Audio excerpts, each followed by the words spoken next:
الحمد لله نحمده ونستعينه ونستغفره ونؤمن به ونتوكل عليه ونعوذ بالله من شرور أنفسنا ومن سيئات أعمالنا من يهده الله فلا مضل له ومن يضلل فلا هادي له ونشهد أن لا إله إلا الله وحده لا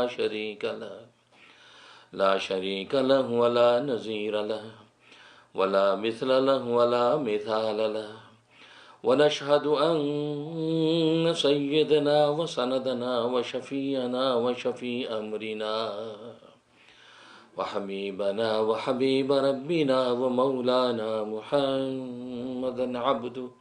محمدا عبده ورسوله أرسله الله إلى كافة للناس بشيرا ونذيرا وداعيا إلى الله بإذنه وسراجا منيرا أما بعد فأعوذ بالله من الشيطان الرجيم بسم الله الرحمن الرحيم إن الصلاة تنهى عن الفحشاء والمنكر ولذكر الله أكبر والله يعلم ما تصنعون۔ بزرگان محترم، برادران عزیز اور میری اسلامی بہنیں، میں گفتگو کر رہا تھا کہ قرآن کریم میں اللہ تبارک و تعالی نے 6 طرح کے مضامین ذکر کیے ہیں۔ سب سے پہلے اللہ تبارک و تعالی نے اپنی ذات و صفات کے حوالے سے آیات ذکر فرمائی ہیں، جیسے اللہ لا الہ لم یلد ولم یولد ولم یکن لہ کفوا احد۔ تو گویا کہ اس طرح کی جتنی آیات ہیں، ان تمام آیات کا نچوڑ اور خلاصہ اللہ تبارک و تعالی نے سورہ فاتحہ کی ابتدائی آیات الحمدللہ رب العالمین الرحمن الرحیم، تمام تعریفیں اللہ کے لیے ہیں، اللہ کے لیے۔ دیکھو اللہ نے اپنی ذات کو ذکر کر دیا، جو الرحمن الرحیم، رب العالمین سارے جہانوں کا پالنے والا ہے، رحمان ہے، رحیم ہے۔ تو گویا کہ یہ جو جملہ تھا، یہ جو آیت تھی، یہ باقی جتنی آیات ہیں قرآن کریم کی، وہ اس کی تشریح اور تفسیر ہے۔ اور دوسرا، قرآن کریم میں موت اور موت کے بعد کے حالات، دخول جنت اور جہنم سے نجات، تو گویا کہ یہ تمام طرح کی آیات اللہ تبارک و تعالی ذکر فرمائی ہیں کہ جیسے انک میت و انہم میتون، آپ بھی مرنے والے ہیں اور یہ لوگ بھی مرنے والے ہیں، کوئی بھی زندہ نہیں رہے گا۔ کل نفس ذائقۃ الموت، ہر نفس نے موت کا مزہ چکھنا ہے۔ اسی طریقے سے فرمایا ان الذین کفروا من اہل الکتاب والمشرکین، یہ تو فرمایا کہ ان کے بارے میں فرمایا کہ کیا ہوں گے، یہ خالدین فی النار، گویا کہ یہ جہنم کے اندر ہمیشہ ہمیشہ رہیں گے، گویا کہ خلود نار کی ان کے لیے وہی ذکر فرمائی۔ اور جنت والوں کے لیے فرمایا ان لہم جنات تجری من تحت الانہار، کہ جنت ایمان والوں کے لیے جنتیں ہوں گی کہ جس کے اندر نہریں بہتی ہوں گی۔ تو گویا کہ جہنم کی آیات، جنت کی آیات، اسی طرح کے موت کے احوال، موت کے بعد کے احوال، اس طرح کی جتنی آیات ہیں ان تمام کا نچوڑ اور خلاصہ اللہ تبارک و تعالی نے مالک یوم الدین میں ذکر فرما دیا۔ جب کہا کہ مالک یوم الدین، کہ وہ یوم جزا کا مالک ہے، وہ قیامت کے دن کا مالک ہے، تو گویا کہ موت اور موت کے بعد کے سارے حالات کی تفصیلات اس آیت کے اندر ذکر کر دی۔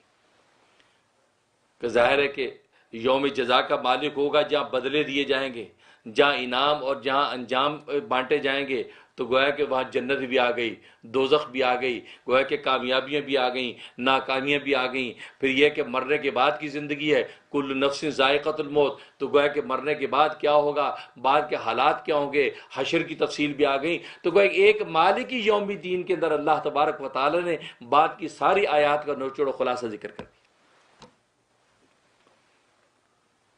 اس کے بعد فرمایا اہدنا الصراط المستقیم، ایاک نعبد و ایاک نستعین، یہ فرمایا اس لیے کہ آگے آ رہی ہیں نماز، روزہ، حج، زکوٰۃ، اللہ کی محبت، اس کی طاعت، اس طرح کی جتنی آیات ہیں وہ ساری کی ساری آیات کا خلاصہ نچوڑ اللہ تبارک و تعالیٰ نے ایاک نعبد و ایاک نستعین میں بند کر دیا۔ اس لیے کہ بعد کے اندر آیات آ رہی ہیں، نماز کے بارے میں آیت آ رہی ہے، اقیموا الصلاۃ، زکوٰۃ کے بارے میں آیت آ رہی ہے، وآتوا الزکوٰۃ، روزے کے بارے میں فرمایا جا رہا ہے، کتب علیکم الصیام، تم پہ روزے فرض کر دیے گئے، حج کے بارے میں حکم آ رہا ہے کہ اتموا الحج والعمرۃ للہ، کہ حج و عمرے کو پورا کرو اللہ کے لیے۔ تو گویا کہ یہ جتنی آیات، پھر اللہ کی محبت کی آیات، والذین آمنوا اشد حبا للہ، کہ جو اللہ پر ایمان لائے وہ اللہ سے بہت زیادہ شدید محبت کرتے ہیں۔ تو گویا کہ اہل ایمان کی محبت کو ذکر کر دیا۔ تو گویا کہ اس طرح کی جتنی آیات ہیں جو نماز، روزہ، حج، زکوٰۃ، اللہ کی اطاعت، اللہ کی محبت کے حوالے سے ذکر ہیں، ان تمام کا خلاصہ نچوڑ ایاک نعبد و ایاک نستعین میں نقل کر دیا، کہ جس میں بندہ کہتا ہے کہ ایاک نعبد، تیری ہی ہم عبادت کرتے ہیں۔ گویا کہ ہر طرح کی ساری عبادتیں اللہ کے ساتھ خاص ہو گئی، بھلے وہ نماز ہو، بھلے وہ روزہ ہو، بھلے وہ حج ہو، بھلے وہ زکوٰۃ ہو، بھلے ذکر و اذکار ہوں، کسی بھی قسم کی جتنی طاعت ہیں وہ سب کے سب اللہ تبارک و تعالیٰ کے ساتھ۔ تو ایاک نعبد کے اندر داخل ہو گئی، وایاک نستعین، اور تجھ ہی سے ہم مدد مانگتے ہیں۔ گویا کہ اللہ تبارک و تعالیٰ کے ساتھ محبت کا ایسا رشتہ ہے کہ جب پکارتے ہیں تو اللہ کو پکارتے ہیں۔ جیسے بچے کو اپنے ماں سے محبت ہوتی ہے تو بچہ پکارتا ہے تو ماں کو پکارتا، اماں، فوراً اماں اس کی زبان سے نکلتا ہے، کیونکہ بچے کو اپنی ماں کے ساتھ جو ایک تعلق ہے وہ اس سے اماں اس کے منہ سے نکلتا ہے۔ ایسے یہ ایمان والے اللہ سے ایسی محبت کرتے ہیں کہ جب بھی کچھ پکارتے ہیں، جب بھی ان کو تکلیف یا کوئی راحت نصیب ہوتی ہے، وہ پکارتے تو اللہ تجھے ہی پکارتے ہیں، تیرے علاوہ کسی کو نہیں پکارتے۔ اس لیے ایاک نستعین، تجھ ہی سے ہم مدد مانگتے ہیں۔ تو گویا کہ یہ مدد اور پکار کا رشتہ ہمارا تیرے ساتھ ہی ہے۔ تو دیکھیے ایاک نعبد و ایاک نستعین کے اندر اللہ تبارک و تعالی نے پہلی بات کی جتنی آیات عبادت اور طاعت اور محبت کے حوالے سے تھی، سب کی سب ایاک نعبد و ایاک نستعین میں بند کر دی۔ اس کے بعد فرمایا اہدنا الصراط المستقیم، ہمیں ہدایت دے دے صراط مستقیم کی، اس لیے کہ باہمی معاملات میں حسن اخلاق، زندگی کی ہدایات، اسی طریقے سے موت کے بعد کے احوال، یہ تمام کی تمام جو تفصیلات اس حوالے سے جتنی بھی بعد میں آیتیں آ رہی ہیں وہ تمام کی تمام آیات کا نچوڑ اور خلاصہ اللہ تبارک و تعالیٰ نے اہدنا الصراط المستقیم میں بند کر دیا۔ تو دیکھیے زندگی کے کتنے احوال ہیں، اس میں عقائد بھی ہیں، اس کے اندر جو ہے معاشرت بھی ہے، عبادات بھی ہیں، اخلاق بھی ہیں، زندگی کا رہن سہن بھی ہیں، اپنوں سے رشتے بھی ہیں، غیروں سے رشتے بھی ہیں، محفل کے اندر بیٹھنے کے آداب بھی ہیں۔ گویا کہ اس طرح کی کتنی آیات، پورا قرآن بھرا ہوا ہے۔ یہاں تک کہ مجلس میں فرمایا کہ آگے مجلس کے اندر جو تمہارے ساتھ بیٹھا ہے، فرمایا صاحب بالجنب، اس صاحب بالجنب کا حق تم پر زیادہ ہے، اگر کسی بھی سلسلے میں تم اس کا حق سب سے پہلے ادا کرنا ہے بعد والے سے۔ یہاں تک قرآن نے کہا۔ تو معاشرت اور یہاں تک کہ مجلس کے اندر بیٹھنے کا آداب بتائے۔ دروازہ اگر تم نے کسی کا کھٹکھٹایا اور اندر سے آواز آئی ہم نہیں مل سکتے آپ چلے جائیے، فرمایا فنشزو، واپس لوٹ جائیے، جرا اور بحث نہ کیجیے۔ قرآن کہہ رہا ہے کہ جب دروازہ آپ نے کھٹکھٹایا، کسی نے کہا جی آپ لوٹ جائیے ہم ابھی نہیں مل سکتے، بزی ہیں، اب آپ بحث نہ کریں، جی میں بہت مجبور، جی میں فلاں۔ بعض لوگ ہوتے ہیں بالکل لچڑ ہو جاتے ہیں، ہٹتے نہیں، جی آپ بتائیے کب نکلیں گے، کب بات ہوگی؟ بھائی کہہ دیا نا نہیں مل سکتے، بھائی آپ پلیز آپ جائیے، نہیں دیکھیے، نہیں وہ دیکھیے، غلط بات۔ قرآن نے ادب سکھایا کہ آپ نے دروازہ کھٹکھٹایا اور اس نے سنا، آپ نے کہا جی فلاں ہوں، یہ حاجت، کہ دیکھیے جی معاف کیجیے آپ چلے جائے، ابھی نہیں مل سکتے، آپ آگے بحث شروع کر دی، اور پھر جاتے جاتے کہ یار تکبر دیکھو، یار کتنا تکبر ہے، ہم گئے دروازے پہ سنے ہی نہیں، آپ غلط اس کا فیصلہ۔ قرآن نے آپ کو کہا ہے آپ بالکل جائیے، اس کا حق ہے آپ کو منع کر دے کہ میں نہیں مل سکتا۔ یہ آداب قرآن سکھا رہا ہے۔ اس عبداللہ ابن عباس رضی اللہ تعالیٰ فرماتے ہیں کہ اللہ تبارک و تعالیٰ نے قرآن کریم میں نماز کی تاکید پر اتنی آیات نازل نہیں فرمائی جتنی اچھی معاشرت کی تاکید پر آیتیں نازل فرمائی۔ آج ہماری معاشرت اچھی نہیں، نمازیں بڑی اچھی ہیں، نماز بڑی اچھی پڑھیں گے، لیکن آپس کا رہن سہن، آپس میں حسن و اخلاق، آپس کے اندر لین دین اتنا خراب۔ کہ جب انسان کو انسان نہ سمجھے؟ فرمایا کہ نہیں۔ تو دیکھیے، تو اہدنا الصراط المستقیم میں جو کہا کہ اللہ میں ہدایت عطا فرما صراط مستقیم کی، گویا کہ زندگی کے باہمی معاملات ہوں، معاشرت ہو، اخلاق ہوں، اس کے اندر رہن سہن کے احوال ہوں، یا اللہ اپنوں کے ساتھ کیسے رہیں، غیروں کے ساتھ کیسے رہیں، رشتہ داروں کا حق کیسے پورا کریں، صلہ رحمی کا حق کیسے ادا کریں، تو گویا کہ ایک اس آیت میں اللہ نے سارا کا سارا خلاصہ بند کر دیا۔ اس لیے بندہ مانگ رہے اہدنا الصراط المستقیم، صراط مستقیم کی ہدایت عطا فرما، سیدھا راستہ میں عطا فرما دے۔ وہ راستہ صرف عبادت کا نہیں، وہ راستہ معاشرت کا بھی، وہ راستہ معاملات کا بھی، وہ راستہ اخلاق کا بھی، وہ راستہ رہنے سہنے کا بھی، وہ راستہ رشتہ داروں کے حقوق ادا کرنے کا بھی۔ گویا کہ وہ راستہ بہت وائڈ راستہ ہے۔ وہ صرف یہ نہیں کہ تمہاری نماز اچھی، تمہارا روزہ اچھا، تمہاری زکوٰۃ اچھی، تمہارا حج اچھی، تمہارا ذکر و اذکار اچھا اور تم اللہ کیا بخشے گئے؟ نہیں، تمہیں کیا خبر، تم نے کسی کے ساتھ ایسا حسن سلوک کے بجائے بد سلوکی کی، اللہ تبارک و تعالی نے اس بد سلوکی پر تمہیں پکڑ لی۔ چاچے مسلم کی حدیث ہے، صحیح مسلم کی حدیث ہے، فرمایا کہ وہ عورت کہ جس نے ایک بلی پر ظلم کیا اور اس کو دانا پانی نہیں دیا اور اس کو باندھ کے رکھا اور اس کو اتنے زور سے ڈنڈا مارا کہ اس کی آنتڑیاں نکل گئیں اور تکلیف سے بلی یوں گھوم رہی جیسے چکی گئی تو پاٹ گھومتا ہے، گھوم رہی تکلیف سے۔ فرمایا میں دیکھ رہا ہوں کہ اللہ تبارک و تعالی اس عورت کو اسی طرح جہنم میں داخل کر دیا ہے اور اس کی آنتڑیاں بھی نکلی ہوئی ہیں اور وہ تکلیف سے جہنم کی آگ کے اندر گھوم رہی ہے۔ حالانکہ آپ کہیں گے یار بلی کی کیا ویلیو ہے کہ بلی ایک اشرف المخلوق کے مقابلے میں اللہ نے جو ہے وہ بلی کو اہمیت دی؟ نہیں، یہ آپ نے درجہ بندی کی، اللہ نے درجہ بندی کی ہے، لیکن اللہ نے یہ نہیں کہا کہ تم بلی کے ساتھ یہ ظلم روا رکھو۔ ظلم کی اللہ کی اجازت نہیں۔ وہ تو چلتی چونٹی کو بھی ایسے مسل دینے کی آپ کو اجازت نہیں ہے جب تک کہ اس سے کوئی ایذا کا اندیشہ نہ ہو۔ تو دیکھو یہ حسن سلوک کا یہ عالم کہ جانوروں، چیونٹیوں اور مکھیوں کے ساتھ بھی حسن سلوک اللہ تبارک و تعالیٰ کا نوٹ ہوتا۔ اور ایک حدیث میں فرمایا کہ دو عورتیں تھیں، ایک عورت اس کا اخلاق محلے میں بڑا اچھا، ہر ایک کے ساتھ ملنسار، پڑوسوں کے خیال رکھنا، آنے والے سائل کا خیال رکھنے والی، لیکن نمازوں میں ڈھیلی، عبادت میں ڈھیلی، 5 وقت کی فرض نماز پوری کر لی بس، باقی یہ سارے اخلاق کے عنوانات بہت اعلیٰ۔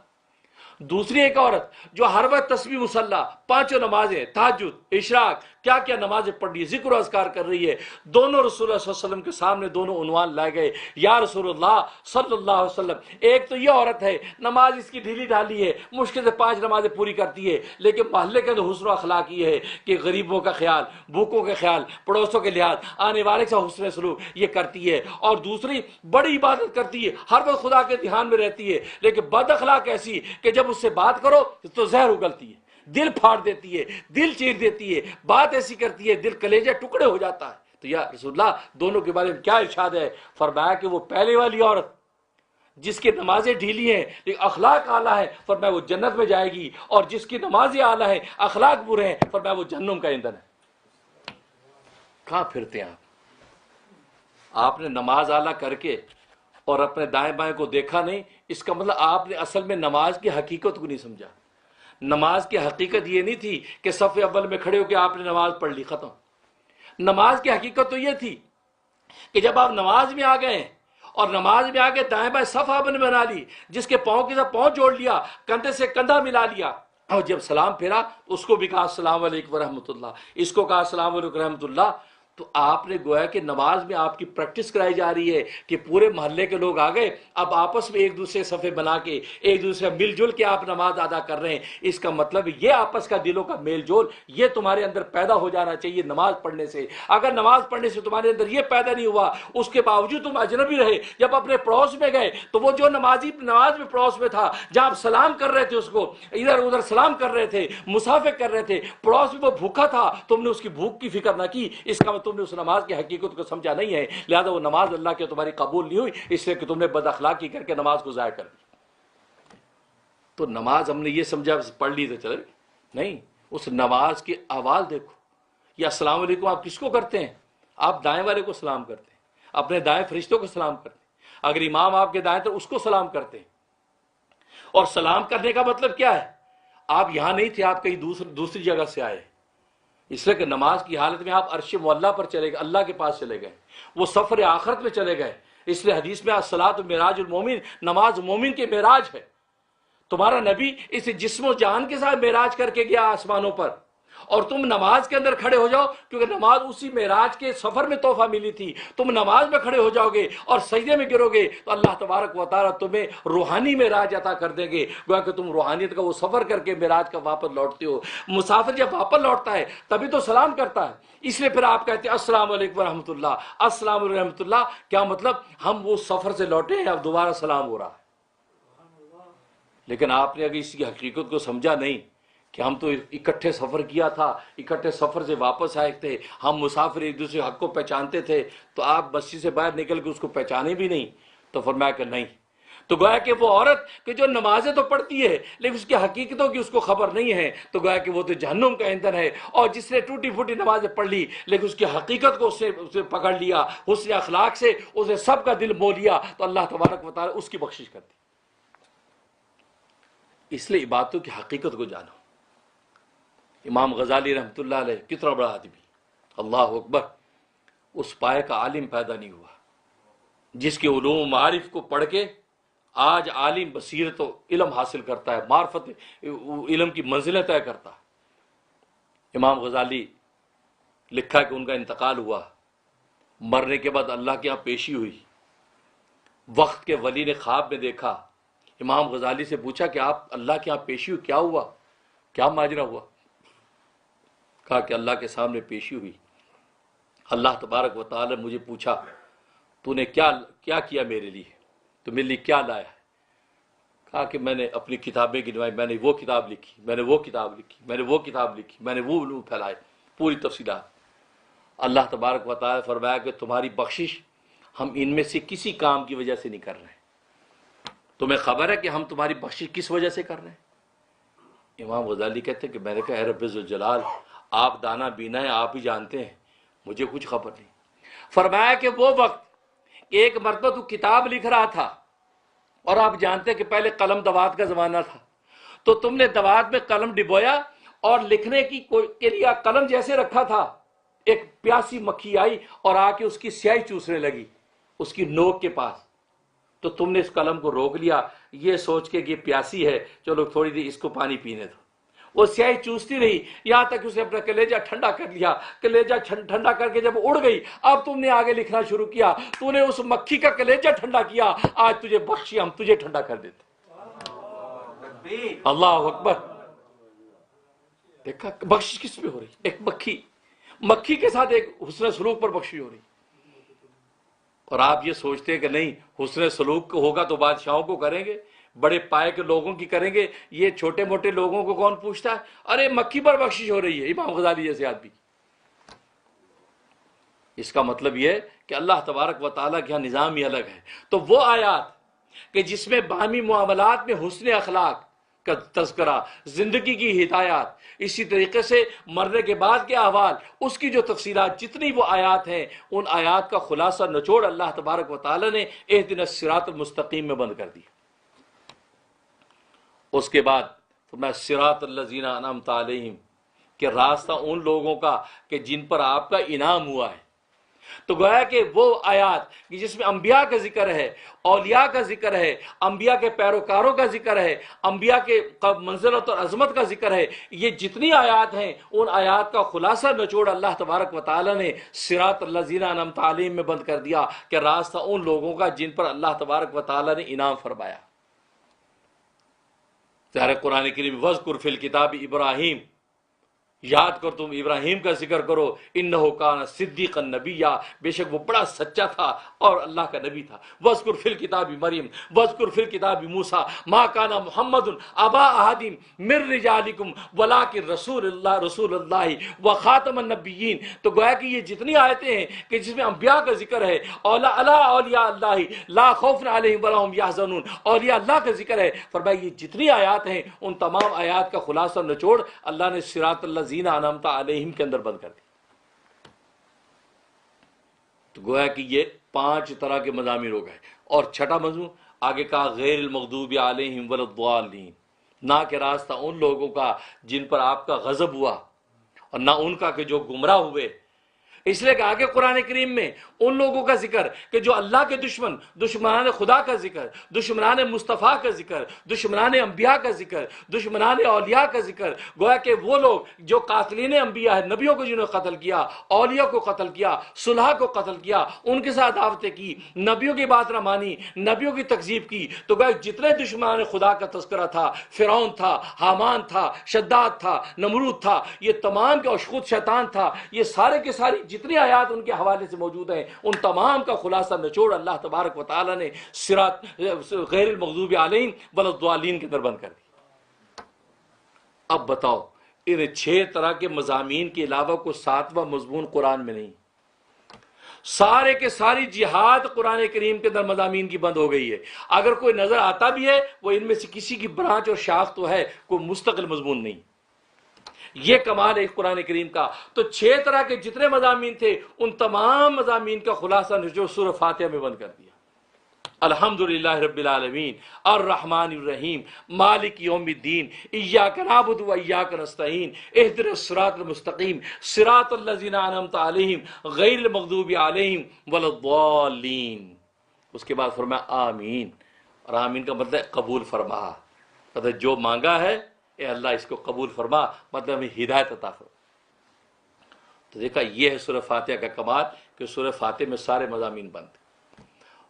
اور دوسرا عجیب کمال نکتہ وہ یہ کہ آپ جب گفتگو کرتے ہیں تو گفتگو کے 3 طرح کے عنوان ہوتے ہیں، 3 کے بعد چوتھا کوئی عنوان نہیں ہے۔ اس میں ایک متکلم ہوتا ہے، ایک مخاطب ہوتا ہے، ایک غائب ہوتا ہے۔ متکلم اس کو کہتے ہیں جو کلام کرتا ہے، مخاطب اس کو کہتے ہیں جس سے کلام کیا جا رہا ہے، اور غائب اس کو کہتے ہیں جس کے بارے میں کلام ہو رہا ہے۔ 3 ہی حیثیتیں۔ اور سورہ فاتحہ میں اللہ تبارک و تعالیٰ نے یہ اس کو سنت التفات کہتے ہیں، اللہ نے یہ تینوں کی تینوں حیثیتیں قرآن کریم میں ذکر فرمائی۔ الحمدللہ رب العالمین الرحمن الرحیم مالک یوم الدین، یہ غیب کی بات ہو رہی ہے۔ تمام تعریفیں اس اللہ کے لیے ہیں جو سارے جہانوں کو پالنے والا ہے، رحمان ہے، رحیم ہے، مالک یوم الدین روز جزا کا مالک ہے۔ تو غیب کی حیثیت ذکر کی جا رہی ہے۔ غیب کی حیثیت کے بعد ایک دم مخاطب پہ آتے ہیں، ایاک نعبد و ایاک نستعین، تیری ہی ہم عبادت کرتے ہیں اور تجھی سے ہم مدد مانگتے ہیں۔ تو دیکھو مخاطب کا عنوان آ گیا۔ اس کے بعد کا اہدنا الصراط المستقیم، ہمیں سیدھا راستہ عطا فرما دے، اہدنا ہمیں سیدھا راستہ عطا کر دے۔ تو متکلم اپنے کلام کو کر رہا ہے، تو متکلم کی حیثیت آ گئی۔ گویا کہ یہ تینوں حیثیتیں ایک سورہ فاتحہ میں اللہ تبارک و تعالیٰ نے بند کر دی۔ ورنہ بس اوقات ایک کلام ہوتا ہے، ایک پیرا ہوتا ہے، اس میں غیب کی گفتگو ہے، یا اس میں مخاطب کی گفتگو ہے، یا متکلم کی گفتگو ہے۔ اللہ تبارک و تعالیٰ نے یہ تینوں کی تینوں حیثیتیں سورہ فاتحہ کے اندر بند کی ہیں، اور باقی پورے کلام مجید میں ان تینوں طرح کی حیثیتوں پر آیات ہیں۔ گویا کہ وہ ساری حیثیتوں کی کا نچوڑ و خلاصہ اللہ تبارک و تعالیٰ نے فاتحہ میں ذکر کر دی۔ تو دیکھو یہ سورہ فاتحہ عجیب شاہکار ہے، اللہ تبارک و تعالیٰ کے کلام کا عجیب شاہکار ہے۔ ایسے تو نہیں کہ سورہ فاتحہ کے بارے میں کہہ دیا کہ سورہ فاتحہ کی مثل اور غیروں کی کتابوں تو کیا ہو، خود قرآن کریم میں بھی اس کی مثل نہیں ہے یہ سورہ فاتحہ۔ تو اس میں اللہ تبارک و تعالیٰ اس انداز سے مضامین ذکر کیے۔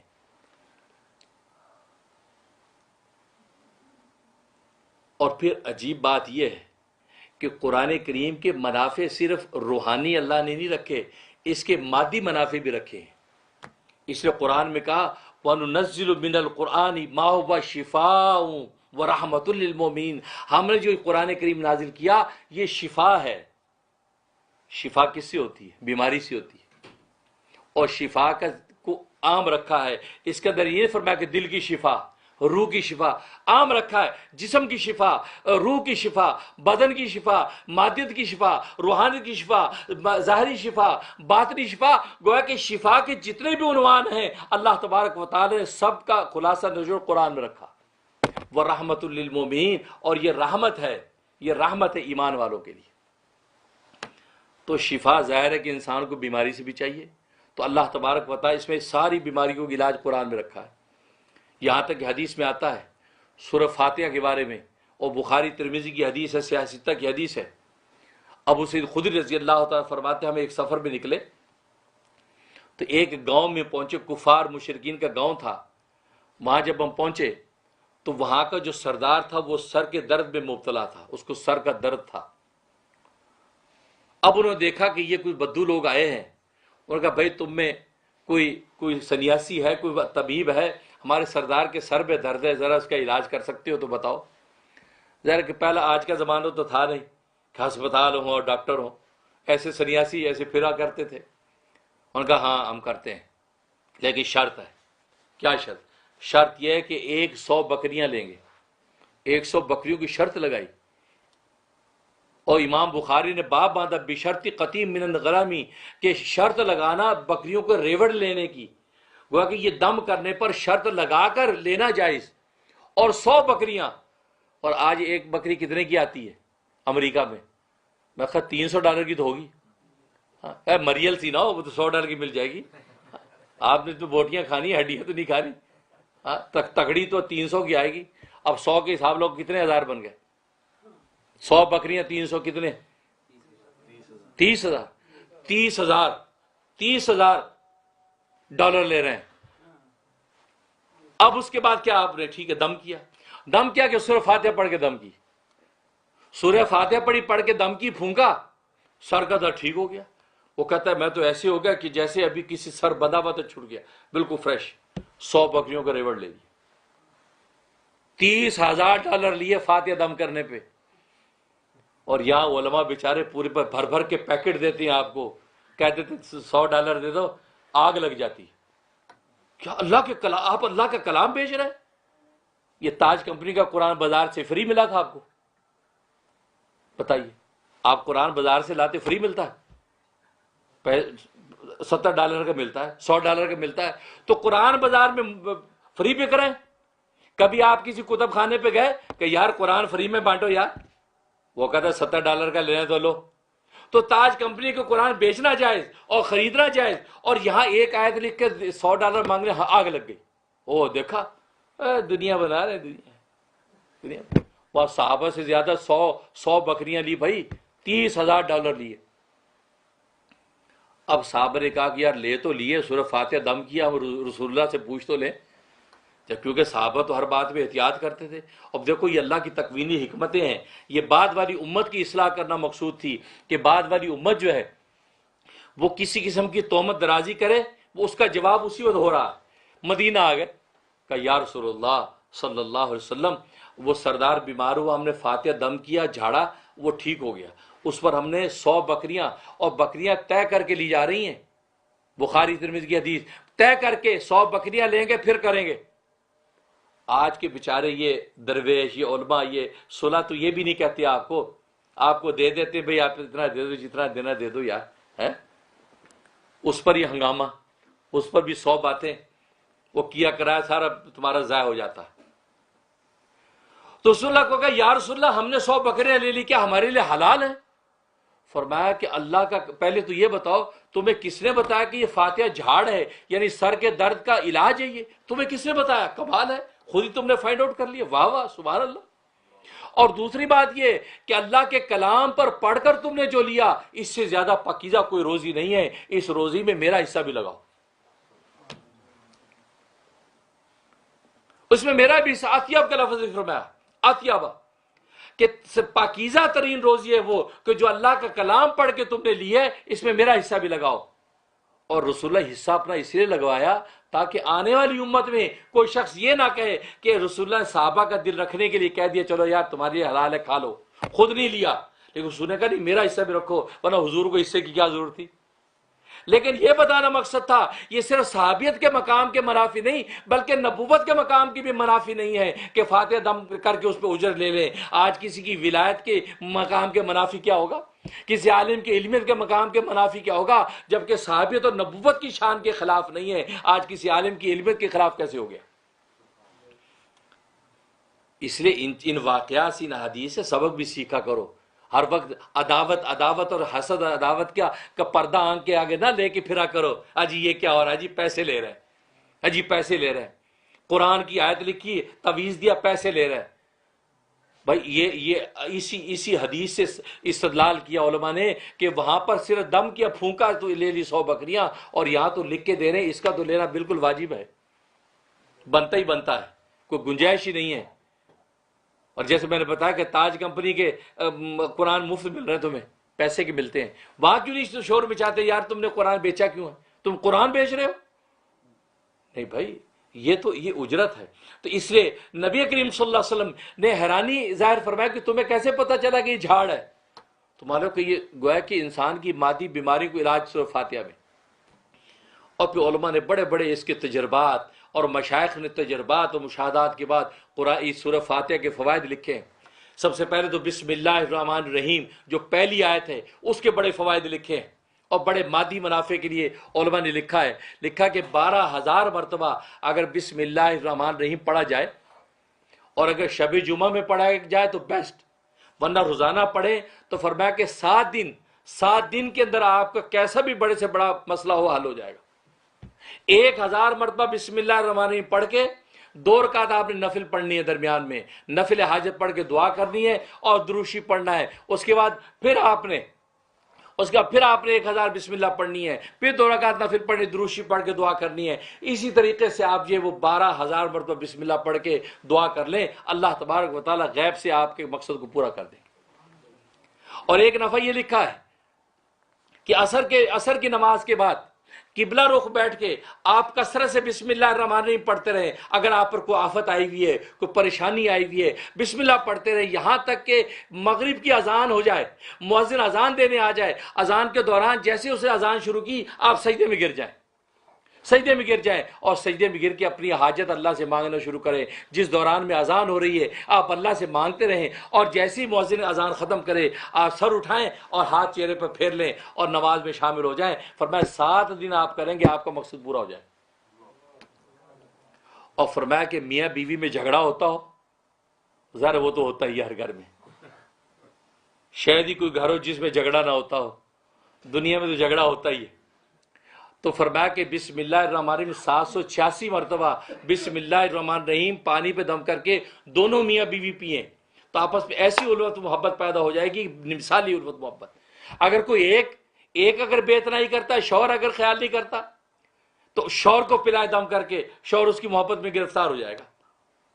اگر بیوی بے اتنائی کرتی تو بیوی کو پلائیں، تو گویا کہ محبت پیدا کرنے کے لیے بہترین۔ اگر بہن بھائی آپس میں لڑتے ہیں تو بسم اللہ الرحمن الرحیم 786 مرتبہ پڑھ کے سب گھر میں بہن بھائیوں کو پلائیں، آپس میں الفت محبت سے رہیں گے۔ بسم اللہ کے فوائد۔ اور الحمدللہ سورہ فاتحہ کے فوائد میں لکھا ہے، فرمایا کہ 41 مرتبہ سورہ فاتحہ فجر کی سنت اور فرض کے درمیان اگر 41 مرتبہ سورہ فاتحہ بسم اللہ ملا کے پڑھیں، اور بسم اللہ کی رحیم کی میم کو الحمد کے لام سے ملا کے پڑھیں، بسم اللہ الرحمن الرحیم مل الحمدللہ رب العالمین، اس طریقے سے یہ سورہ فاتحہ 41 مرتبہ فرض پڑھنے سے پہلے پڑھ کے آپ دعا کر لیں۔ فرمایا ایسا عجیب خزانہ ہے، جو بھی آپ کی مشکل ہوگی وہ پوری ہو جائے گی۔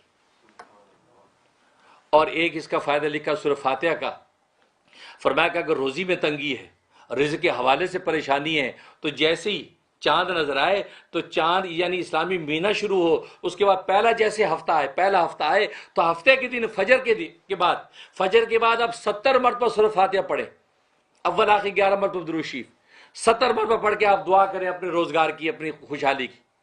پھر اس کے اتوار ہو تو 10 کم کر دیں، 60 مرتبہ پڑھیں۔ پیر ہو 10 اور کم کر دیں، 50 مرتبہ پڑھیں۔ منگل ہو 10 اور کر دیں، 40 مرتبہ پڑھیں، پھر 30 مرتبہ پڑھیں، پھر 20، پھر 10۔ فرمایا اول تو اتنے پروسیس میں ایک ہفتے میں آپ کا کام ہو جائے گا، نہیں تو پھر آپ دوبارہ اسی ترتیب پہ چلے جائیں کہ ہفتے کو 70، پھر 60، پھر 50، پھر 40، پھر 30، پھر 20، پھر 10، پھر وہی۔ تو گویا کہ یہ 7 سرکل آپ چلائیں گے تو 7 سرکلوں کے اندر کیسی بھی مہم ہوگی، کیسا بھی مشکل کام ہوگا، کیسا بھی روزگار کا معاملہ ہوگا، اللہ تبارک و تعالیٰ غیب سے عطا کر دے۔ یہ سورہ فاتحہ کے یہ رزق و روٹی کی فوائد، دیکھو رزق کے حوالے سے کتنے فوائد۔ اور اگر کوئی بیمار ہے، تکلیف ہے، کسی بھی قسم کی بیماری ہے، تو فرمایا کہ سورہ فاتحہ 41 مرتبہ بسم اللہ ملا کے پڑھے، پانی بھی دم کر کے مریض کو پلا دیں، 7 دن آپ پلائیں، 7 سے 21 دن تک آپ پلاتے رہے مریض کو، اللہ تبارک و تعالیٰ غیب سے شفا عطا فرما دے۔ دیکھا اللہ تبارک و تعالیٰ سورہ فاتحہ میں نہ صرف روحانی اس کے منازل مقامات رکھے ہیں، بلکہ مادی منافع بھی اللہ تبارک و تعالیٰ سورہ فاتحہ میں بند کر دی۔ اور آج کل آپ جانتے ہیں بچے مدرسوں میں پڑھتے ہیں، اسکولوں میں پڑھتے ہیں، یونیورسٹیوں میں پڑھتے ہیں، حافظے کا بڑا یاد نہیں رہتی بات، بلکہ خود بڑوں کو بھی یاد نہیں رہتی۔ اس کے لیے بڑا اچھا نسخہ ہے کہ سورہ فاتحہ سورہ فاتحہ 41 مرتبہ پڑھ کے پانی پہ دم کریں، اور سورج جس وقت طلوع ہو رہا ہے اس وقت پانی پئیں، طلوع شمس کے وقت اس وقت آپ پانی پیئیں دم کر کے، اور میں ایسا لویا لاٹ آپ کا حافظہ ہو جائے گا کچھ بھولیں گے ہی نہیں۔ تو دیکھو یہ چیدہ چیدہ میں نے فوائد آپ کو سورہ فاتحہ کے بسم اللہ کے بتلائے ہیں۔ تو اللہ تبارک و تعالیٰ کا احسان ہے کہ آج سورہ فاتحہ کے حوالے سے تفصیلات مکمل ہو گئی ہیں۔ انشاءاللہ آئندہ درس میں ہم سورہ بقرہ پر گفتگو کریں گے، اور سورہ بقرہ کے حوالے سے جو مضامین ہیں، جو لطائف و معارف ہیں، انشاءاللہ اس پر گفتگو ہوگی۔ اور اللہ سے دعا ہے کہ اللہ تبارک و تعالیٰ قبول و منظور فرمائے کہ اب تک سورہ فاتحہ کے حوالے سے جو ہم نے گفتگو کی ہے، اور آپ حضرات بھی اب تک کے جتنے ایپیسوڈ ہیں آپ یوٹیوب پہ جا کے، ہمارے جو رحم ٹی وی پہ جا کے اس کو سن لیں اچھی طرح شروع سے آخر تک، تاکہ فاتحہ کے حوالے سے اچھی بصیرت آپ کو حاصل ہو جائے۔ اس لیے کہ اب ایک نئی سورت شروع ہونے والی ہے، اور اس نئی سورت کی طرف جائیں گے تو وہاں جب مضامین ہوں تو آپ کو، تاکہ یہ پہلے سے مضامین آپ کے ذہن میں ہوں گے تو آگے جب نئے مضامین بیان ہوں گے تو آپ کو سمجھنا آسان ہو جائے۔ اللہ تبارک و تعالی عمل کرنے کی توفیق عطا فرمائے۔ وآخر دعوانا ان الحمد للہ رب العالمین۔